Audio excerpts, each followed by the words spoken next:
Ciao and hello, my name is Sarah Ubertaccio. I'm the founder of Cucina. In this video, we're going to be talking about how to make semolina pasta dough, which is really simple dough. You only need 2 ingredients. And one of the things that I love most about this pasta dough is that you can make so many different shapes with this dough and you don't need a whole lot of tools to do it. So let's get into it. To start, let's talk about the ingredients. It's a really simple dough, and so you only need some water. I have about 175 grams of lukewarm water here. You don't want the water to be very cold because if it's too cold, then the dough will be a little bit tougher to knead, so just lukewarm is good. And then for our flour, we're going to be using semola di grano duro flour. This is a twice milled semolina flour. It's also known as semola rimacinata, which just means twice milled. So it's a finer ground flour. We have a guide all about Italian flour and pasta flour specifically that I will link here or below, so check that out to learn more about this type of flour in particular. Okay, so we're gonna start by measuring out our flour. We're going to use about 350 grams of the semola di grano duro. This is gonna be enough dough to feed about 4 people. So you can adjust the quantities if you need more or you need less. Okay, we went a little over, we'll just take a little bit out. I'm one of those people that I have to get it exactly at 350, otherwise I can't do it, so. Okay, now for the mixing part. So go ahead and clear off your work surface. Preferably you are mixing and kneading your dough on a wooden work surface. So clear that off, and what we're gonna do is we're going to dump our flour onto our surface directly. And then you're going to take your hand and you're going to, I always say this is like the Italian sign, but Italian gesture. We're going to make a well in the center. And you want it to be wide enough that you can fit all the water in there, but you also want to make sure that the sides of the well, or the walls of the well, are deep enough that the water isn't going to spill out, because we're going to be pouring the water in here.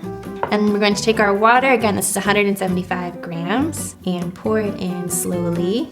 Just pour a little bit in at a time and start mixing it with a fork, incorporating the outer edges, and this will help create more of a dense liquid center, which will help it from spilling over and out. So see, you can already see that that's thickened up quite a bit there, so we can go ahead and add the rest of our water. Okay, so once you start to see that the water and the flour are starting to combine and it's a lot denser, you can really start to mix in all that flour. It's going to feel really wet and gooey in the center at first, but as we knead it and as we work it, it will start to smooth out and even out a little bit as the flour and the water start to combine together. So you can take a bench scraper. I think having a metal one is really nice when you're making pasta dough, and just start to incorporate the rest of the flour with the water, chopping it up kind of like this. And at this point, we can start to use our hands. So make sure you have you've removed any big clunky rings and jewelry that you have on your hands, just to prevent any dough getting into it and then preventing your jewelry from snagging the dough. Just make sure your hands are nice and clear. And then we're just gonna start to sort of fold in the dough onto itself. It's going to be really shaggy at first. That's totally normal. Just keep working it. You'll feel that it's sticky in some spots and dry in some spots. Again, that's just because the flour and the water hasn't fully combined yet. It's starting to form a ball, and at this point we can start to feel if it needs more water or more flour, depending on the consistency. And you can use your bench scraper just to scrape up any sort of scraggly bits that have been left behind on the board. And if you feel like your dough is still kind of sticky, you can just incorporate those into the dough. This dough in particular, because it has the semola flour, which is a higher protein flour, it is really strong and really structured. So you can really stretch it when we're kneading it and pull it out, and it's still going to come back together. So at this point, I can tell that the dough feels really nice. If it were sticking to my hands, let's say, or sticking to my board, I could add more flour in, and that would help become less sticky. Conversely, if it were too dry and not coming together, I would just add a little bit of water onto my hands, and then that would help it to come together a little bit more. Now that it's come together, I'm gonna go ahead and clear off my board.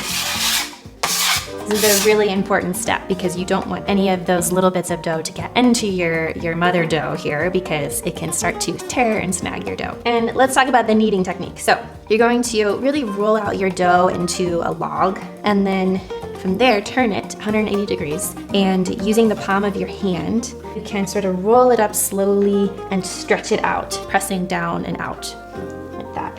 And what this is doing is we're really helping the gluten to activate in the dough. And so once you get it rolled up, and again, I'm using this hand here to hold the other end of the dough down. Once you get it rolled up, then you just turn it again and you start over.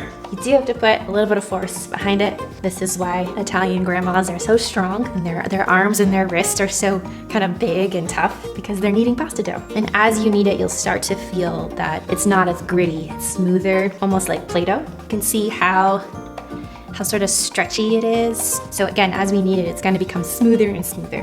Good news is you won't have to do an arm workout today, because you're getting it all from your kneading. My wrist. Typically takes about 10 minutes or so to knead the dough. And one of the things I always say to my pasta class students is that it's really easy to under knead the dough, and it's really hard to over knead the dough. In other words, most people tend to under knead it, while over kneading it is really hard to do. You can't really over knead it, although it will start to dry out and you'll get really tired if you're kneading it for too long. So 10 minutes is a good rule of thumb. I'm out of breath. My goodness. Time out.